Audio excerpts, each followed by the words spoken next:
Well, hello again, boys and girls. And Tops the Monkey says hi also. The name of this book is Come to My House, and it is a DRA level 4. And the story is written by Joy Cowley, and illustrations are done by Danny Go. I know Joy Cowley. I know her personally. Yes, I found her to be a wonderful author, fantastic author. And she's the one that convinced me to become a science fiction writer. And as such, I went ahead and created the Alien Bleeper series. It's these books right here. And that's where Mrs. Nichols and Tops the Monkey are characters in this series. But it was Joy Cowley who inspired me to become a science fiction writer. Yeah. Otherwise, I probably never would have wrote the series for Arrow Book Publishing, which is, and the pictures are illustrated by the famous Bob Reese. Yeah. All right. So enough of that. Let's move on. The name of the story is Come to My House, and we would assume that the house is this web that this spider is in. Yeah. Come to my house. Yes. Let's go ahead and do a picture book walk and learn more about this story. Oh, here she is. And she's inviting this beetle. And if I were the beetle, I'd stay exactly where I was. Okay, and then on this page, again, she's asking for someone to come to her house. And it happens to be a fly. And on this page, oh, again, there she is. And she really wants someone to come to her house. Why do you think that, Tops? Ooh, yeah, a meal ticket. Yeah, she's hungry. Uh-huh. And then we have the moth, and the moth is not going to go there. All right, but then on this last page, she does have someone who wants to come, and it's a bird, but she doesn't want that bird to come to her house. Why do you think that, Tops? Yes, because she is the prey and the bird is the predator. And the moth is the prey, and let's see who the other characters were.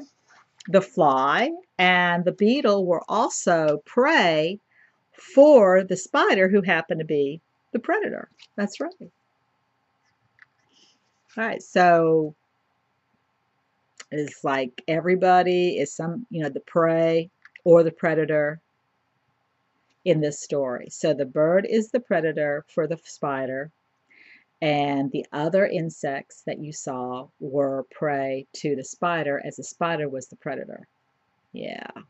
All right, but also in this book, before we start reading, there is some repetitive text. Like here we have come to my house, and we would know those words because that's the title of this book. But it's repeated. It's repeated again here on this page, come to my house. And on this page, it's not at the top, but it's here on the second line, come to my house. And nope, not really. We've got come, we've got house, but we don't have come to my house. There are some other words that also repeat. We have no thank you, and the word said the. And then again, we have no thank you, said the. Here we only have said the. But here we have, no, thank you, said the.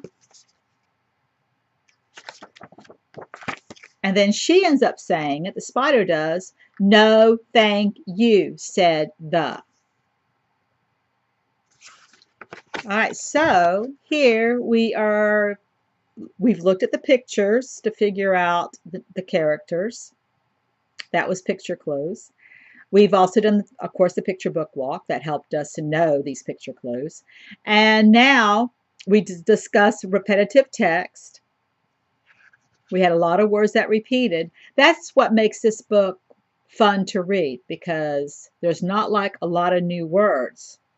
So you can feel very comfortable in reading this book if you already know the words that are part of the repetitive text. Yeah, this is a winner here. It's a fun book and it's enjoyable to read. All right, so I'm going to read it to you now, and then I'm going to go back and let you read it with me. All right, come to my house.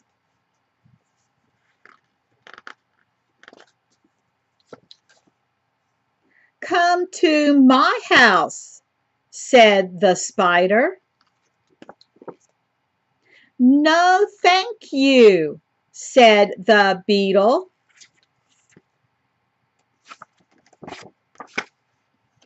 Come to my house, said the spider. No, thank you, said the fly.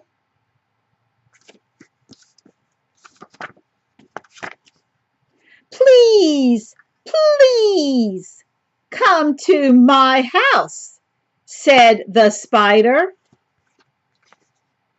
No, thank you, said the moth.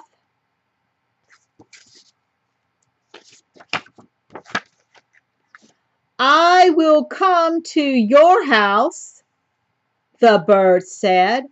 No, thank you, said the spider.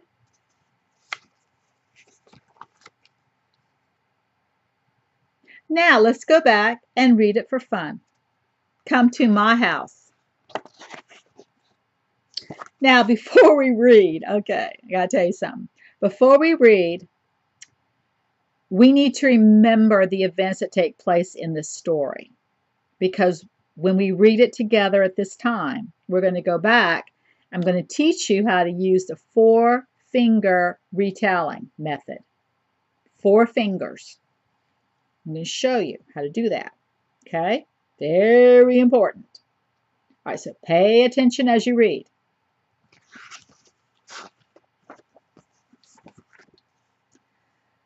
Come to my house, said the spider. No, thank you, said the beetle.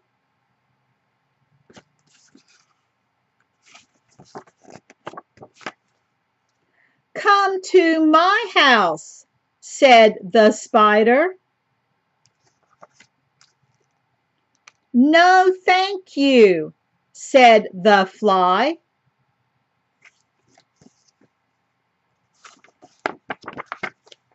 Please, please, come to my house, said the spider. No, thank you, said the moth.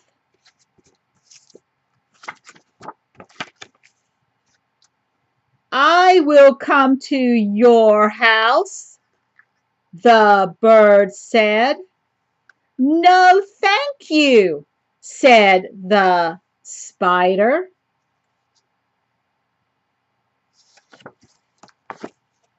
All right, now I'm going to show you how to do this 4-finger retelling.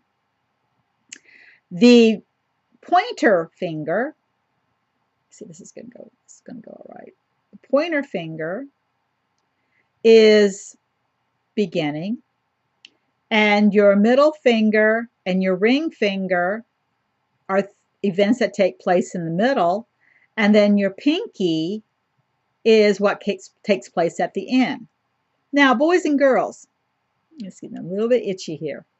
Boys and girls, doing the beginning and the end are rather easy because it's whatever comes at the very beginning when you first start reading, that would be for this finger here. And how the story ends would be this finger here, the pinky. What's interesting is that you have more than 2 events that take place in the middle.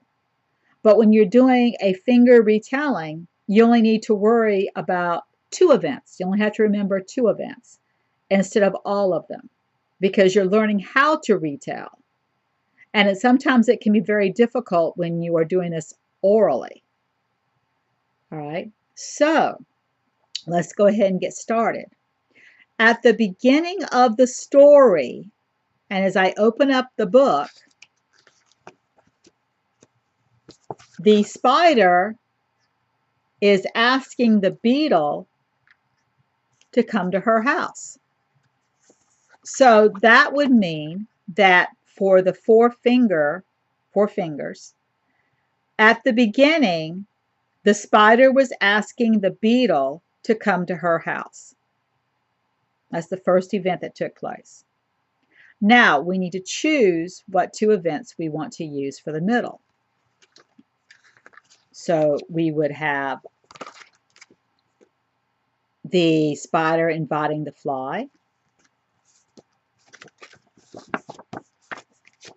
the spider inviting the moth.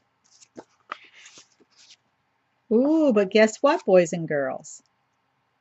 There's only 2 events that take place before you get to the end. So you're not really going to be choosing because you only have 2 middle events that took place. And then you had what came at the end. Yeah. And then at the end of the story, the bird wants to come to the spider's house and the spider says no. All right, so let's go back over this, okay? Because when you are using a 4-finger retelling method, you might be doing it with a book that has more than 2 events in the middle. And that's when you have to choose. So this makes it a lot easier for you starting out with this book if this is the first book for DRA 4 that has a retelling. Because sometimes people choose books that are not in any specific order. So hopefully you've chosen this book for the retelling so that you are familiar with it when you have to do retelling for some other books. Okay, so let's do this again. Okay, this was fun. At the beginning, the spider invited the beetle to her house. In the next, or middle 1, I call it middle 1, next, the spider invites the fly to come to her house. Then, and this would be middle 2, then the spider invites the moth to her house. Finally, the bird wants to come to the spider's house, and the spider says no. So we have beginning, next, then, last. 4-finger rubric. Now, on my site, on our site, topsomemonkey.com, we have an activity that you can do to reinforce the sequence of the story, to reinforce the understanding about the sequence that was the sequence of the story. I got to get this out better than that. All right, so what are you going to be doing? Well, let me show you. I showed you how to do an oral retelling using 4 fingers, right? Okay. Now, on the site, there are pictures and sentences to cut and paste to be used on a 4-square. And we're using the 4-square to reinforce sequence of events. So you would take a piece of paper,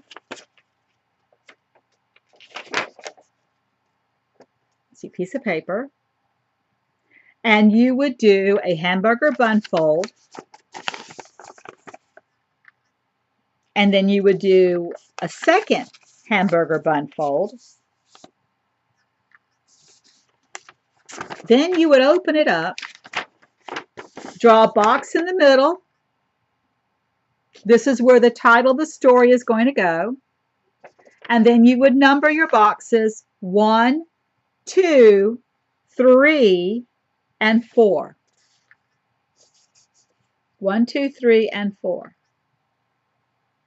Now, if you can't get the entire name of the story written in the box, you put as much as you can in the box, or you just make it shorter. For example, come to my house, you could just say my house instead of writing come to my house. All right, so for your cut and paste, you would have a picture that would go in each of these boxes, and then you would have a sentence that would also go with the picture. So you're going to be pasting 2 different things in each box, a picture and a sentence that goes with the picture. And you're going to try to remember the order or the sequence of events that took place in this story. So don't forget, go to our site to download the cut and paste, the pictures and the sentences that would go with a foursquare that you would make. All right, more later. Tops and I say bye-bye. See you later. Bye.